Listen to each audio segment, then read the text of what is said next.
નમસ્તે દોસ્તો, હું ગોપાલ ઇટાલિયા. સમાજમાં વ્યસન વધે એ તો ખોટું જ છે. સમાજની અંદર વ્યસન કરનારાઓ વધે એ પણ ખોટું છે. સમાજમાં વ્યસન ન હોવું જોઈએ, વ્યસન મુક્ત સમાજ હોવો જોઈએ, એ તો વર્ષોથી કહેતા પણ આવ્યા છે, સાંભળતા આવ્યા છે. અને સમાજ આખો પોતે હંમેશા એ પ્રયત્ન કરતો હોય છે કે સમાજમાં વ્યસનો કેવી રીતે રોકાય. પણ હમણાં એક પીએસઆઈ, લેડીઝ પીએસઆઈનો એક વિડીયો વાયરલ થયો.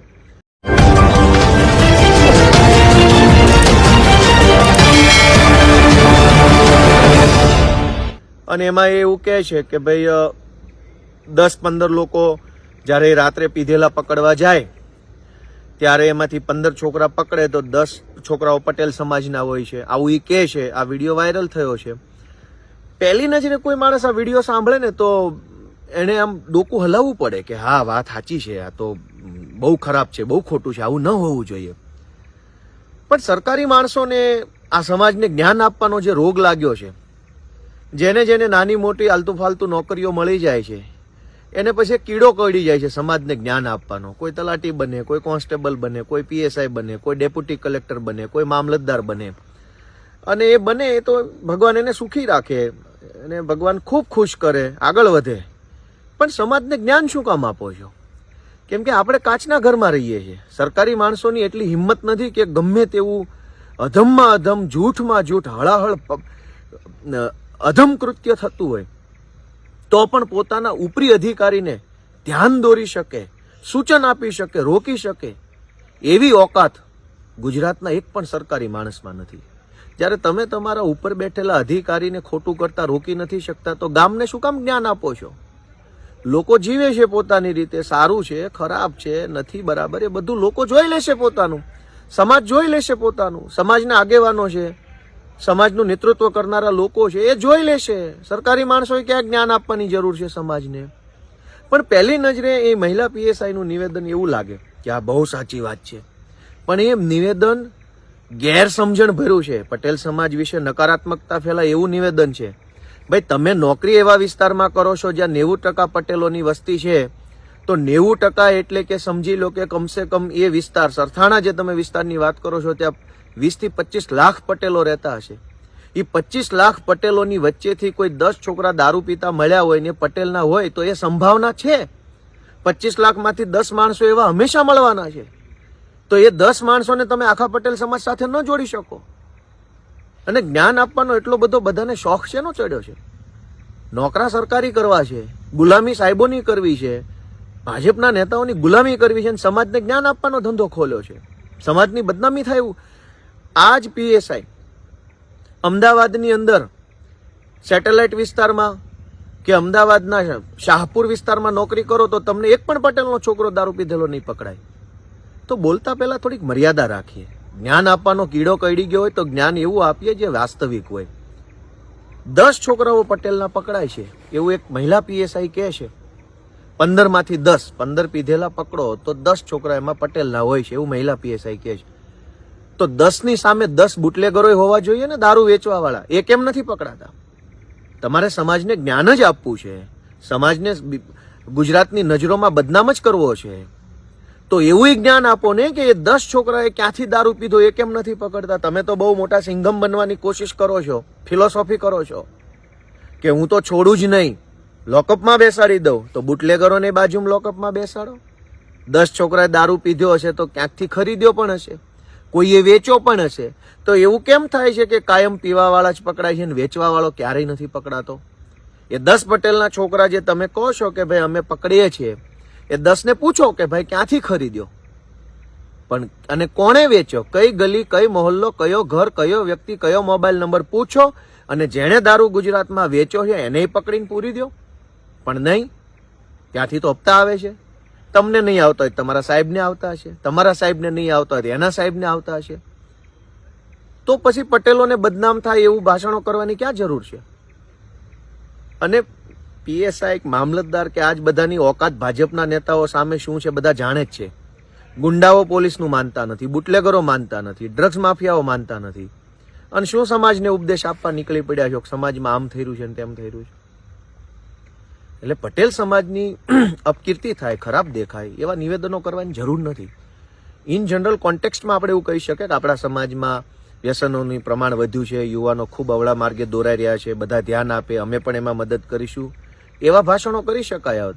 પણ 15માંથી 10 છોકરા પટેલના, એ તો તમે એવા પોલીસ સ્ટેશનમાં છો, તમારી પોલીસ સ્ટેશનની બદલી કરાવી અને લિંબાયત પોલીસ સ્ટેશનમાં નોકરી લઈ લો, એક પણ છોકરો પટેલનો પીધેલો પકડાય તો કહેજો, મને જાણ કરજો. આટલું બધું જ્ઞાન આપવાની ક્યાં જરૂર છે?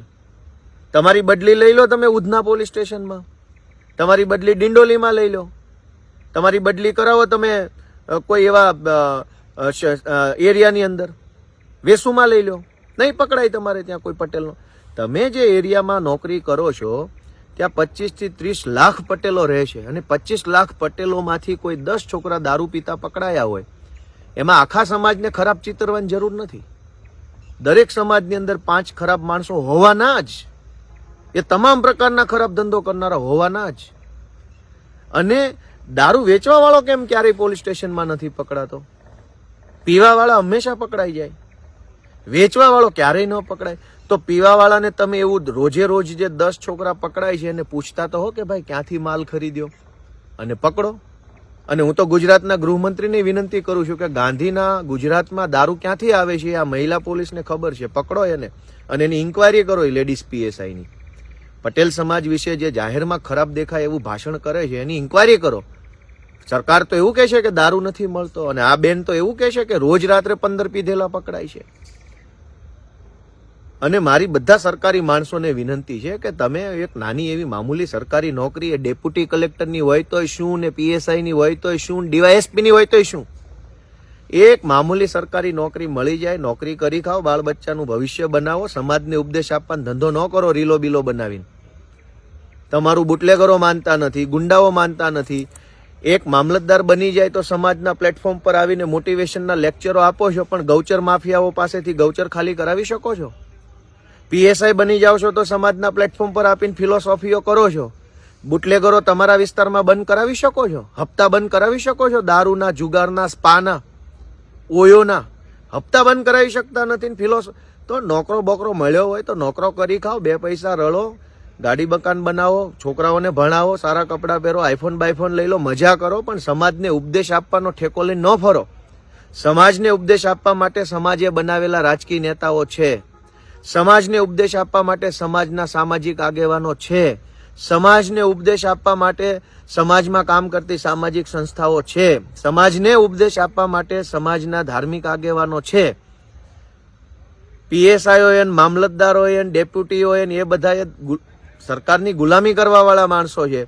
એને સમાજને શું ઉપદેશ આપવાનો?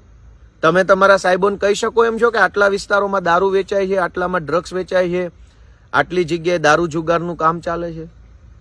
તમે તમારા ઉપરી અધિકારીને ખોટું કરતા રોકી શકતા નથી, સમાજને સુધારવા નીકળ્યા છો. એટલે મારી બધાને વિનંતી છે કે ભાઈ જ્ઞાન, સરકારી નોકરી મળી જવાનો અર્થ બિલકુલ એ નથી કે હવે તમને સમાજને જ્ઞાન આપવાનું સર્ટિફિકેટ મળી ગયું, કે જાણે હવે તમને ઓફિશિયલી સમાજના મોટિવેશનલ લેક્ચરર બનાવી દીધા. મારી બધાને વિનંતી છે કે સમાજમાં સારું પણ છે, ખરાબ પણ છે, દૂષણ પણ છે, સારું છે, બધું જ છે. સમાજ વિશાળ છે, આની અંદર સારા માણસો છે, ખરાબ માણસો છે, આની અંદર વ્યસન પણ છે, આની અંદર ભક્તિ છે, આની અંદર સારા વિચારો ધરાવતા બિઝનેસમેનો છે, આની અંદર રખડવા વાળા, બધું જ છે. પણ સરકારી નોકરી મળી જવાથી તમારે ઉપદેશ આપવાનું ટેન્ડર નથી મળી જતું. આ તો એક ફેશન આલી ગઈ છે કે જેને નોકરી મળે એટલે જ્ઞાન આપવાનું ચાલુ કરી દે છે. જ્ઞાન તમારા ઉપરના અધિકારીઓને આપો ને કે આટલું બધું ગુજરાતમાં અન્યાય થાય છે. તમામ સરકારી કચેરીઓમાં ધક્કા ખાધા વગર કામ નથી થતું, પૈસા આપ્યા વગર કામ નથી થતું. ગુંડાઓ, માથાભારે તત્વો, બદમાશો, લુખ્ખાઓને કોઈ કંઈ કહી નથી શકતું અને નિર્દોષ માણસોને જ્ઞાન આપવામાં આવે છે. આ ખોટું છે. વ્યસન કોઈ સમાજ કરતું હોય તો એ હળાહળ ખોટું છે. વ્યસન હોવા જ ન જોઈએ. વ્યસનની સમાજમાં વ્યસન વધે તો સમાજ ખાડામાં જાય, એ વાત સાચી છે. પણ વ્યસન મુક્તિનો ઉપદેશ એ પોલીસ આપશે જે પોલીસ હપ્તા લઈને દારૂ વેચાવડાવે છે? કયો તમારા ઉપરી અધિકારીને રોજ 15 પીધેલા જો સુરતમાંથી પકડાતા હોય તો એનો અર્થ એમ છે કે સુરત સમાજને જ્ઞાન નથી આપવાનું. PSI મેડમ જાઓ સુરતના પોલીસ કમિશનર પાસે અને પોલીસ કમિશનરને કહો કે સુરતમાં આટલો બધો દારૂ ક્યાંથી આવે છે, એને જઈને જ્ઞાન આપો. એટલે બધાને મારી વિનંતી છે, પટેલ સમાજ હોય કે કોઈ પણ સમાજ હોય, 5 સારા માણસો હોય, 5 ખરાબ માણસો હોય, પાંચ ખરાબ માણસનો દાખલો લઈને આખા સમાજને લાંછન લાગે એવા શબ્દો વાપરવાનો કોઈને હક નથી. તમે પોતે પટેલ હો તો પણ તમને હક નથી. તમને પટેલ સમાજ પ્રત્યે લાગણી હોય તો તમારા વિસ્તારની અંદર પીધેલા પકડવાના બદલે દારૂ વેચવાવાળા પકડીને જેલમાં પૂરી દો અને કોઈ દિવસ ન છૂટે એટલી કલમો લગાવો. આટલી વિનંતી સાથે મારી વાત પૂરી કરું છું. જય હિન્દ.